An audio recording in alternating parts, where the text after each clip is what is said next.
Hello everyone, Financial Fanta here. You're watching FANTAVISION, and today we're discussing prices and we're talking about stock market stuff in terms of video games and just how crazy it's all been. What do I mean by this? Because I look like a lunatic, I'm wearing a tie and a t-shirt. A lot of people are going to complain, but I don't care because we're talking about financial stuff here that blows my freaking mind. We've seen the biggest spike ever. We're talking 52-week highs here of collectible games and just GameCube games in general. We're talking about games that are not collectible at all, games that I have a sticker on from a couple years ago, okay, maybe more than a couple, where it said $3.99 on it. Games you used to be able to buy anywhere for dirt cheap are now selling for close to $40. We're gonna talk about why, we're gonna talk about a couple of the highlights in the games and how it's not just GameCube games, because I'm seeing lots of videos out there. Should have made this video a couple months ago when it first happened. They've continued to go up.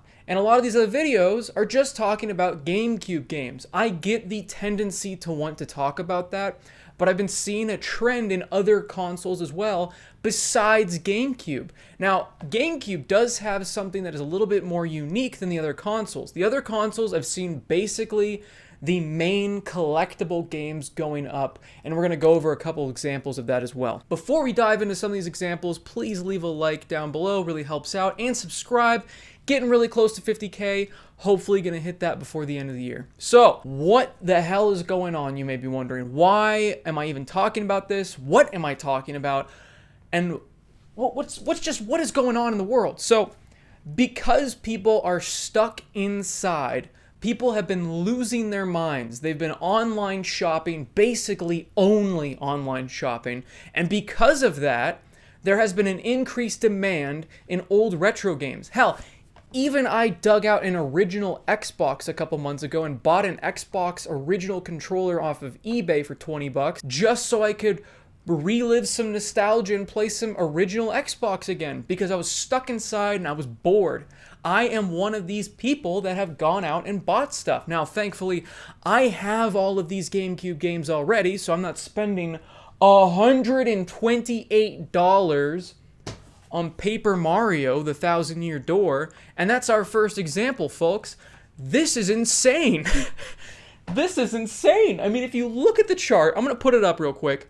Look at this. You can tell exactly when the pandemic hit. You can tell when people could not leave their houses anymore and they were bored stupid. Now, this game has dropped down a little bit in the complete in box department, but it is still going up slightly in the loose area.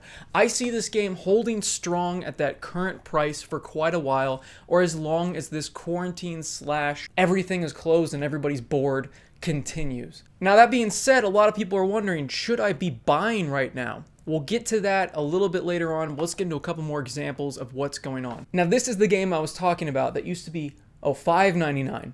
This was $5.99 when I bought this game. It was a long time ago, I'll give you that. However, $5.99 to $58 complete, which I believe this is complete including the GameCube memory card, and I even have the receipt here. I got my employee discount back when I worked at GameStop. This was $4.58.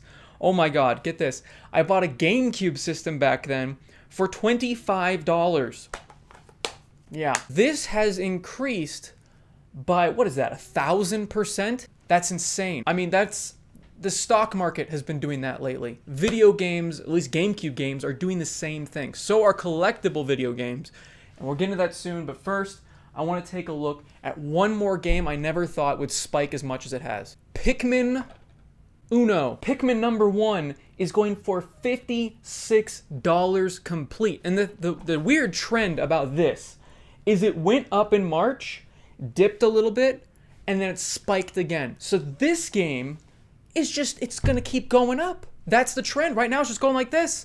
Went up, boom! And that is what we're gonna see with a lot of these games, and why I would argue you should not be buying these games right now. If you are buying these games at these prices, they're only going to go up. Now stop before you leave the comment and you can say, "Oh, Fanta, I could do whatever I want with my money, duh." That's fine. I'm not telling you what to do. I am advising it's probably not a good idea to buy games right now because they're at an all-time high. I get it. You want to experience the nostalgia. I get it.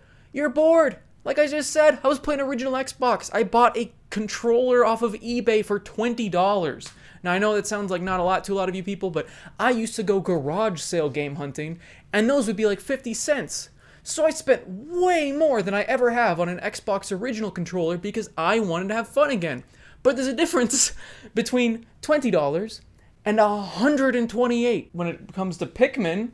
There was a difference between, I think spent $10 on that game, still had the tag on there as well, and it used to sell all the time for about $10 because it was also re-released on the Wii, so you could just play a better version on the Wii. There's no reason to play the GameCube version, but now it's sitting above $50, and I think that this game will drop after all of this is over. That's the thing you gotta think about, people.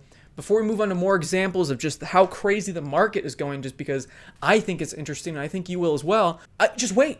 If you wait for all of this to be over, if you can hold off putting on those nostalgia goggles, wanting to relive your past in this particular moment, these games are going to crash as soon as everything opens back up again. Who the hell knows when that's going to happen? But I'm telling you, if you want to save your money, these are not stocks. These are not investments. If you look at the past, there were times where it peaked, but most of the time it's holding pretty steady. It just goes like this.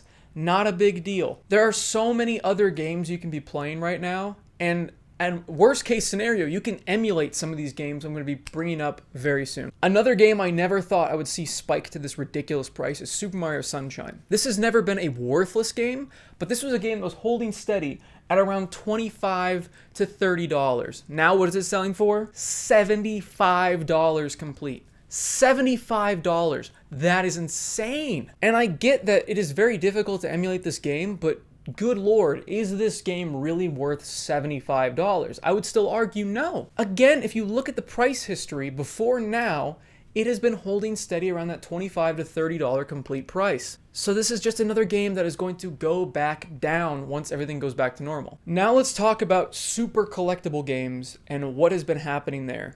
Chibi Robo has blown up, and I've been seeing this with every single collectible game that I've looked up. It has spiked to an insane degree. Right now, Chibi Robo Complete is $217. $217. Are you kidding me? What was it before the pandemic, you may be asking? 98. Loose was 70. Now it's 110. And again, if you look at the trends, this game has held pretty steady at about 40 to 45 bucks complete, which is still, again, this game was never worthless, but because this game was already $40 to $45 and already a sought after, kind of hard to find Nintendo title because it didn't sell very well, now it is an exorbitant price because people are bored at home and they're just throwing their stimulus checks at retro games, I guess. These spikes are insane. I wish I had 10 copies of this game. Like, this is ridiculous. $200 for a GameCube game. And this was made by Nintendo. This isn't some, like, random-ass company that put out a couple copies. Switching to a different console, I was wondering about other consoles. Like I said, other console games have been going up. Now, this is another game that I wouldn't really call rare, but is definitely collectible, and that is Castlevania Symphony of the Night. Even though you can play this on so many different devices, you can easily emulate this. This game is selling for $95 complete. Just the disc, $54 average.